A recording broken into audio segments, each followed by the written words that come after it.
అందరికీ నమస్కారం. గత 2 రోజులుగా YSR Congress party social media కొన్ని యూట్యూబ్ ఛానల్లో నేను భగవద్గీతని అగౌరవపరిచినట్లు, హేళన చేసినట్లు అసత్యపు ప్రచారాలు చేయడం జరుగుతూ ఉంది. నేను ఎక్కడా కూడా భగవద్గీతని కానీ ఇతర మత గ్రంథాలని కానీ కించపరిచే వ్యాఖ్యలు చేయలేదు. కేవలం డాక్టర్ బాబాసాహెబ్ అంబేద్కర్ గొప్పతనం, భారత రాజ్యాంగం యొక్క గొప్పతనాన్ని చెప్పే ప్రయత్నం చేశాను. భగవద్గీత, ఖురాన్, బైబిల్ వల్ల మా జీవన ప్రమాణాలు మెరుగుపడలేదు, కేవలం రాజ్యాంగం వల్ల దళితుల జీవితాల్లో మెరుగుపరిచాయని చెప్పి చెప్పడం జరిగింది తప్ప నేను ఎక్కడా భగవద్గీతను కించపరిచే వ్యాఖ్యలు నేను చేయలేదు. హిందూ సమాజాన్ని కించపరిచే వ్యాఖ్యలు నేను చేయలేదు. కేవలం ఆంధ్రప్రదేశ్లో ప్రస్తుత పరిస్థితులు, తుఫాను ప్రభావిత ప్రాంతాల్లో గౌరవ ముఖ్యమంత్రి గారు చేస్తున్నటువంటి కార్యక్రమాలు, ప్రజలు హర్షం చేస్తున్నటువంటి పరిస్థితుల్లో కేవలం డైవర్షన్ కుట్రలో భాగంగా YSR Congress party social media చేస్తున్నటువంటి అసత్యపు ప్రచారం. నేను హిందువుని, దళితుణ్ణి.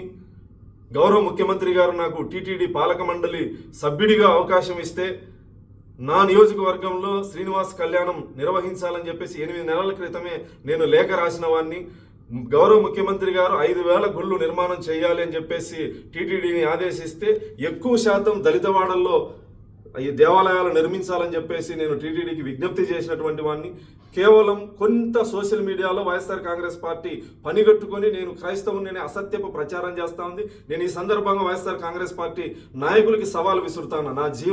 నేను పుట్టిన ఊరిని వెళ్ళి మీరు విచారించుకోండి. మా తాతల కాలం నుంచి నేను హిందువుని, వెంకటేశ్వర స్వామి మీద భక్తి ఉన్నటువంటి వాడిని. మీ కరుణాకర్ రెడ్డి లాగా ఇంట్లో ఒక మత ఆచారాన్ని ఆచరించి, క్రైస్తవ మతాన్ని ఆచరించి పదవి కోసం బయట హిందువుల డ్రామాలు ఆడేటువంటి వ్యక్తిని కాదు. నేను హిందువుని, దళితుణ్ణి, వెంకటేశ్వర స్వామి మీద నమ్మకము, భక్తి ఉన్నటువంటి వాడిని.